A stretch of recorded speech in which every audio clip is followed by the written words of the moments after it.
O.G. Rose, and today we're going to be talking about a short piece called The Metaphysicist and the Metaphysician, a fascinating change in terms suggested by Alexander Bard, which might hint at something we are subconsciously trying to tell ourselves, at least in English. And in a recent discussion with Dr. Last, Lung, Mr. Bard, on returning to metaphysics, Mr. Bard made this point where he said we should use the language of metaphysicist as opposed to a metaphysician. And I thought this was really a great point, a great term.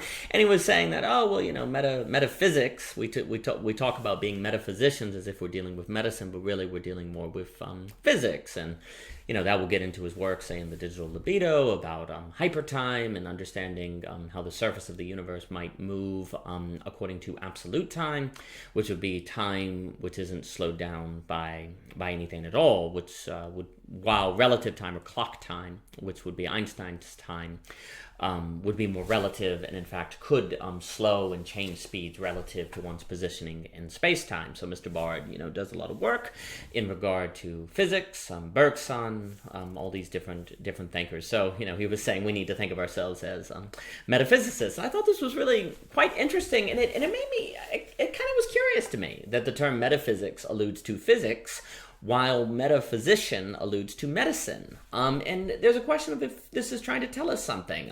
In that talk with Dr. Last on Hegel's absolute knowing, we talked about this idea that in Hegel we have we're given a philosophy that gives us reason to ask the question, how is this experience of consciousness for consciousness gaining understanding of itself, or self-consciousness? And usually when I talk about Hegel, in Hegel you have these distinctions like consciousness, self-consciousness, rationality, religion, the spirit, and absolute knowing. And I usually will talk about consciousness gaining self-consciousness, or just understanding of itself, but it's all supposed to be understood in that movement of the phenomenology of the spirit.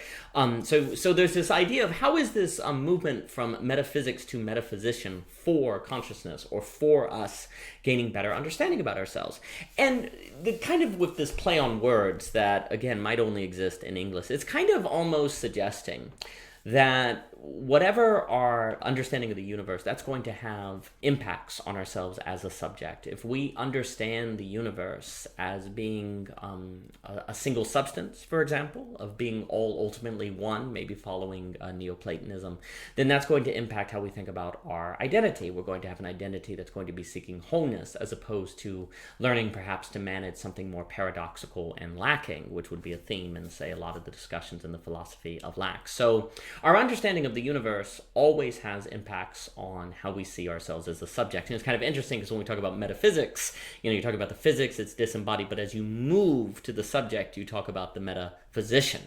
And it would suggest that our metaphysics is going to have mental health ramifications, that we need the right metaphysics in order to have the right mental health.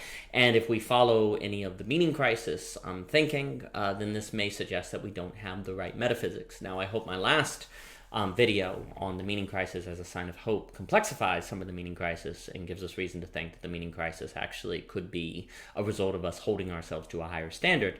But, even in the holding of ourselves of a higher standard, there is truth to the idea that people are struggling to find meaning. And this work here would suggest that if we don't have the right metaphysical conception of the universe and ourselves in it, then that is going to have impacts on our mental health. So we need to get that right. And a lot of the work of the Philosophy of Lack series has been trying to get that right. The conversations with Lung, Lung does, I had that O.G. Rose conversation with him. He does this wonderful work on vector theory, trying to figure out ways how to avoid reductionism that can happen between different vectors. For example, he'll talk about the subphysics, physics, biology, chemistry, biology, mind, culture, and how each one of these different vectors operates in a different way, and that we have to be very careful not to reduce the mind, the processes of a subject to physical processes, because they are unique. And if we reduce the operations of the person to being simply a physical phenomenon, then we lose something in that. And so vector theory would be an example of a metaphysical schema that will have metaphysical, if you will, metaphysical consequences on ourselves as a subject, because vector theory would lead us to think of ourselves as being non-reducible, as something that is ultimately cannot be thought of in terms less than the wholeness of itself. I, Daniel, cannot be reduced to mere chemistry or mere biology. I have to be considered as something irreducible in my Danielness, if you will, in who I am as a subject. And so there's something about that affects me and how I think of myself and my mental health.